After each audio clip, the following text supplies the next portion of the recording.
Welcome everyone to Whimsy Woven Stories.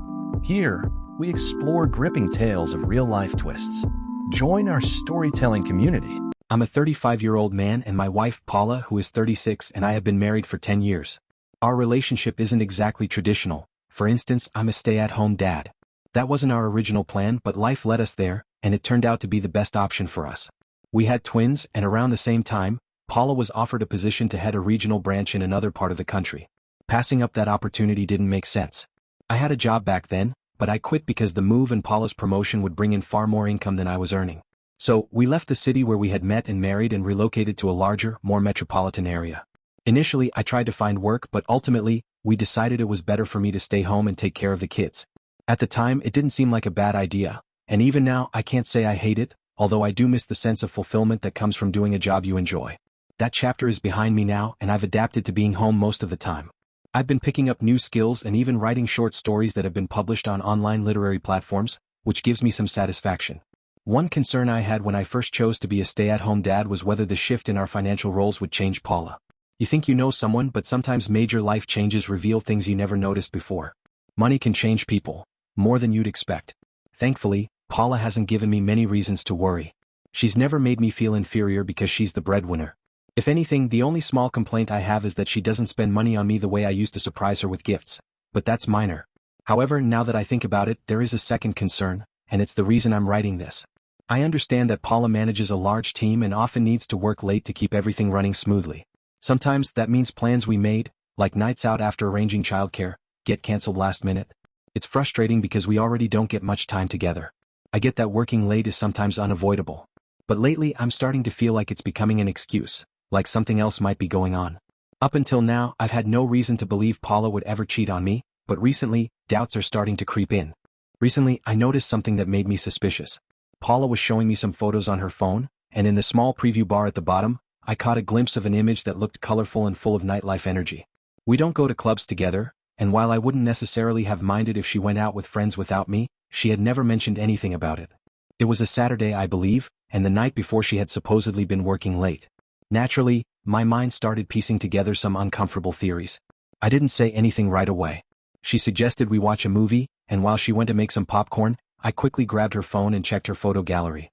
Sure enough, the pictures were taken at a club. She was wearing a very short dress, holding a drink, and in one of the photos, a man was standing close behind her, his chin resting casually on her shoulder. She looked genuinely happy in the picture. I don't know how I reacted so quickly, but I sent the photo to myself and then deleted the evidence from her phone. Something just didn't feel right. As much as I knew I could confront her immediately, past experiences of being gaslit made me hesitate. I needed more than just her words. I needed to be sure. When she came back, I think she may have seen me putting her phone down, but she didn't say anything. Later, when I checked her phone again, I found that the pictures were gone. That confirmed two things. She saw me handling her phone, and she knew there was something in those photos worth hiding. In the weeks that followed, I began watching her more closely after her so-called late nights. Once, she came home wearing a different pair of heels than the ones she left in. Another time, I noticed she was chewing strong minty gum, but underneath it, I could clearly smell alcohol on her breath. Since then, my suspicions have only grown. I know that simply asking her what's going on would be the easiest path, but it would also give her the easiest opportunity to lie, to cover her tracks even better.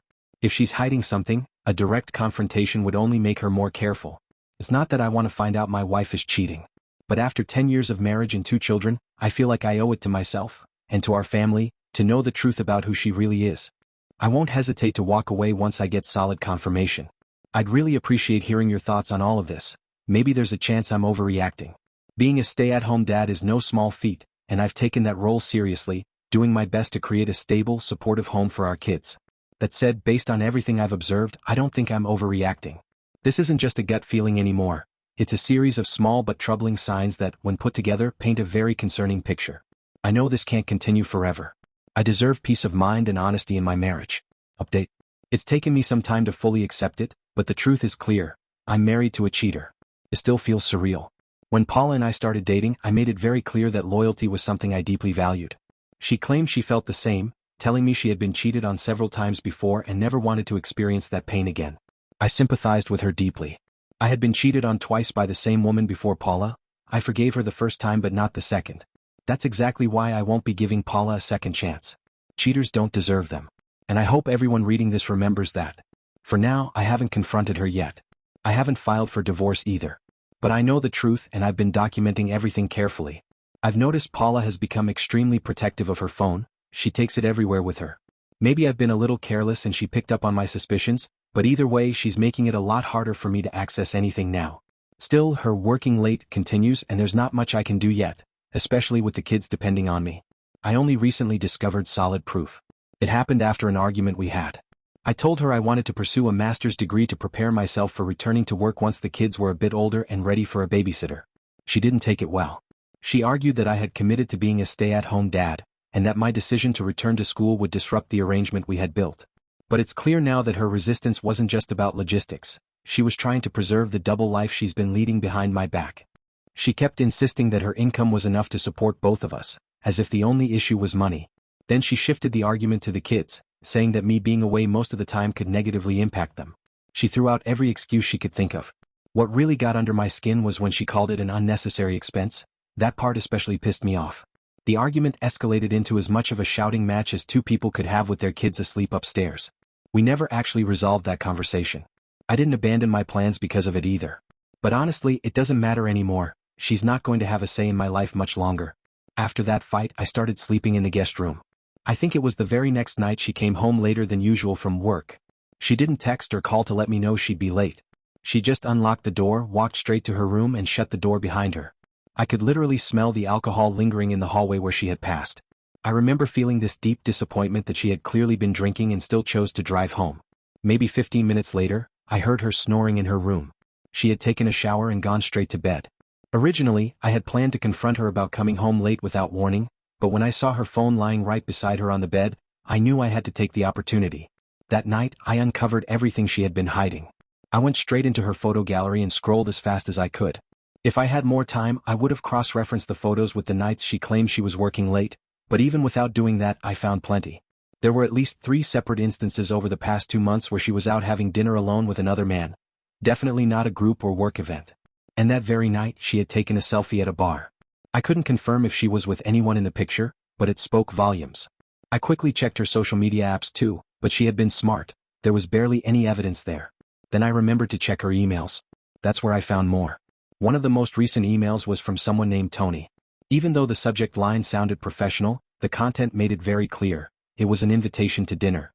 As I dug deeper into that email thread, I discovered that they had been arranging meetings for almost a year.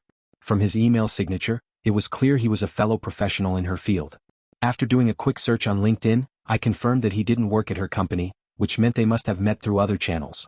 There wasn't explicit evidence that they were sleeping together, but then I found the part where he suggested they meet at the usual place, and she simply replied with one word, hotel. That was all the proof I needed. I forwarded the entire email thread to myself and then deleted it from her sent folder. Saying I was furious would be an understatement. Honestly, it's been eating me alive. It's only been a few days since I found everything, but I've already started speaking with a divorce lawyer. I hate that my instincts were right, I hate it more than I can put into words, but I'm relieved that I have the chance to break free. I can never trust her again, and I don't want any part of her life beyond co-parenting our kids. Reaction. None of this is your fault, Opie. I deeply respect you for not trying to sweep it under the rug or convince yourself to stay just for the sake of comfort or denial. Update 2. Here's the final update to this whole situation.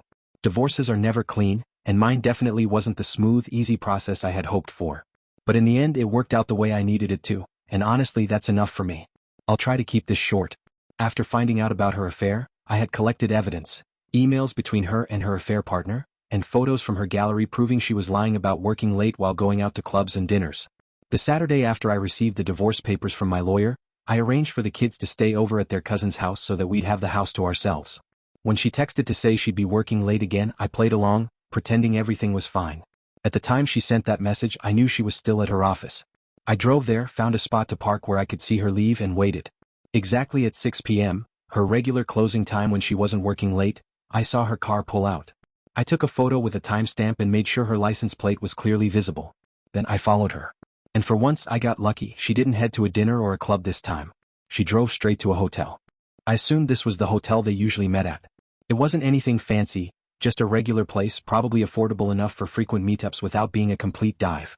I parked on the opposite side of the lot from where she parked and followed her at a good distance. I had the divorce papers with me because I was ready to serve her right then and there, leaving no room for her to deny anything. I'm still not sure how she didn't notice me trailing her. I followed her up the stairwell and watched as she walked down a long hallway toward her room. As soon as she closed the door behind her, I walked up and knocked. The funny part? When I heard a man's voice asking, "Who is it?" I got to pull the cliché move. I said I was room service. I stood off to the side so he couldn't see me through the peephole. There was a chance he knew she was married and might recognize me. Plus, I was dressed way too casually to pass for hotel staff. He opened the door, glanced one way then the other and finally spotted me. He asked if I had knocked. I told him yes, pulled out my phone, hit record and told him to ask my wife to come to the door. He looked stunned. Before he could say anything, I pushed past him and saw Paula by the bedside taking off her jewelry, her dress already unzipped down the back. She literally jumped when she saw me. I was the last person she expected to walk through that door. Just minutes before, I had texted her, "This is why you have all those late nights at work, huh?"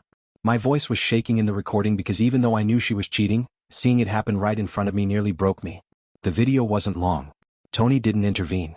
I handed her the divorce papers, told her it was over, told her I had known for a lot longer than she realized, and then I left. That was it. I called my brother and told him he'd have to keep the kids another night. I filled him in on everything and he had no problem helping out.